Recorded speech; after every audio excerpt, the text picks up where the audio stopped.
Well, good afternoon. We know school is right around the corner. We have all you gentlemen here, and we're so happy that you made it.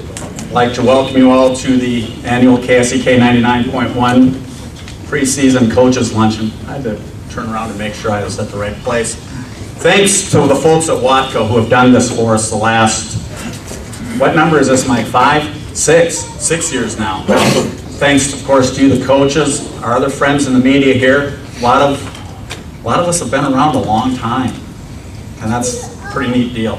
I'd also like to thank Joe Clark and his staff from Ultimate Choice Catering for our food, which is very good as always. Joe, thank you. It's good seeing you again. And we'd like to introduce a few of our staff from KSEK and KLKC. We'll start with our technical wizards. We have Brandon Nivens up front here, without whose help this would not be possible, along with Trent Kling, who is another outstanding man with computers and an excellent announcer as well. He'll be doing the Dragons games this fall. Also Josh Ferguson here, who's going to be helping us out in the studios. Darren Sorick and Bill Cochran are back there. Darren's with the Love Bubble in Pittsburgh in the Meadowbrook Mall, and Bill is with the Skill Office in Parsons, and he's going to be speaking with a lot of you and already has spoken with a lot of you over the course of today. Am I missing anybody? Aaron Amershek's here somewhere. We've got Matt Newberry back there hiding. I can't see you around the corner. Coach Sills is sitting in front. There he is. And Matt's going to be doing a lot of work. KSEK has picked up Fort Scott Community College, and we're going to be doing a lot of all their football games, all the basketball games, Mike? Home doubleheaders of Greyhound basketball, which is a very neat addition because a lot of the kids that come through our high school programs in our league have been playing at Fort Scott over the years, so it's a chance for their families and friends to listen to them continue in their careers, which is always a neat thing. Mike Snow, our general manager, is back there, and he's been doing broadcasting for about half as long as I have, so it's been about 15 years. Colt Smith, our sales manager from KLKC and Parsons, is back there. Did Aaron leave? I never did see him. Yeah, he's around. Okay.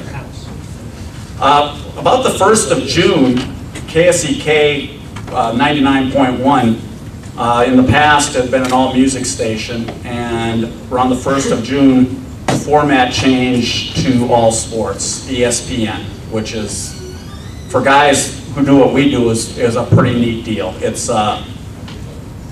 an opportunity for sports to be publicized even more than it already is, because I think every man in this room would agree that sports teaches you a lot more than how to block and tackle and how to run a Z pattern or whatever. It teaches you how to be competitive, how to be successful, how to work with people. There's so many intangibles in sports that you can't even begin to describe, and I think preaching to the choir here because you guys got into it because of that. On Fridays, the coverage is going to be massive. It's going to start at 3 in the afternoon with coaches programs from all over the area. All leagues are going to be talked to. You can download these on the web. If you're near a computer, you can get on the internet and listen. You can listen on the air as well. All through the day, there's going to be the coaches' shows and the play-by-play of the games. And Mike, it has slipped my mind, the Dragons are going to be on 99.1. And this will be going on until about 10:15 when we hook up with KOD television for a while. And then about a half hour, about 10:45, 10:40, we'll be going back to the KSEK studios for coaches' shows and scoreboard reports from the various games. The guys that are doing the games are going to be calling in reports of how your team might be playing the Dragons on that particular night, or Colgan or whoever. And it's a big thrill for kids. I remember when I was in high school and you heard your name mentioned on the radio, whether you got into the game for 30 seconds or you scored 30 points, it's a big deal. And that's why we're here, is for these young men and women that compete for our schools. And it's a really neat thing. I think this 8 hours of coverage is really going to be outstanding in our area because nobody else is going to be doing it. We ask you to fill out some info sheets that we have and contact sheets if you didn't pick one up when you came in.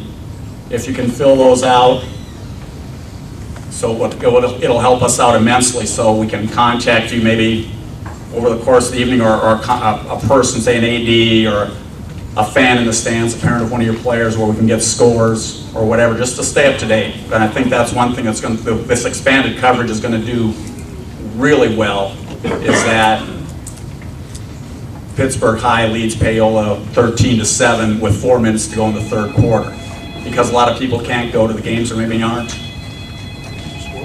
It's not mine, is it? That's a score. Very good, Jim. God.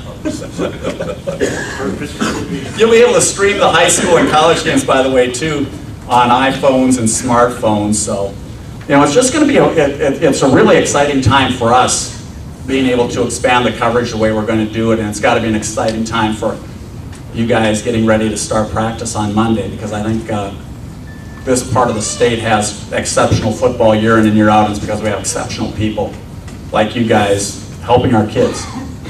How long do you think it's going to take, Trent? Let's go through the poll. It's almost an annual occurrence that this part of the thing I screwed up, but I won't this year. Our KSEK, KLKC, SEK football preseason coaches poll. In a tie for 8th, the Parsons Vikings with 21 points, and the Fort Scott Tigers with 21 points. The 7th place team will be the Iola Mustangs with 31 points. Predicted to finish 6th, the Labette County High School Grizzlies with 35 points. 5th place, Columbus Titans with 38 points. The Coffeyville Golden Tornado is pegged for 4th this year with 42 points under new Coach Zog. Coach Zog, welcome to the league, by the way. I'm so worried about not screwing this up, I forgot to welcome our new coaches. But welcome to the league, Coach. Picked to finish 3rd with 49 points, the Pittsburgh Purple Dragons. Picked to finish 2nd with 59 points and 2 first-place votes, the Independence Bulldogs. And picked to finish 1st this year with 7 first-place votes and 64 total points, the Chinook Blue Comets. We also have a couple of other new coaches in the league, but they are very familiar faces to us who have been following the SEK for a while. Coach Campbell from Fort Scott has returned to take over the Tiger program again, and Coach Holtzman from Labette County, a longtime fixture on the basketball scene, has taken over the Grizzly football program. So welcome back to you two gentlemen as well. Here to talk about his team of the Parsons Vikings, Coach Dustin Perkins.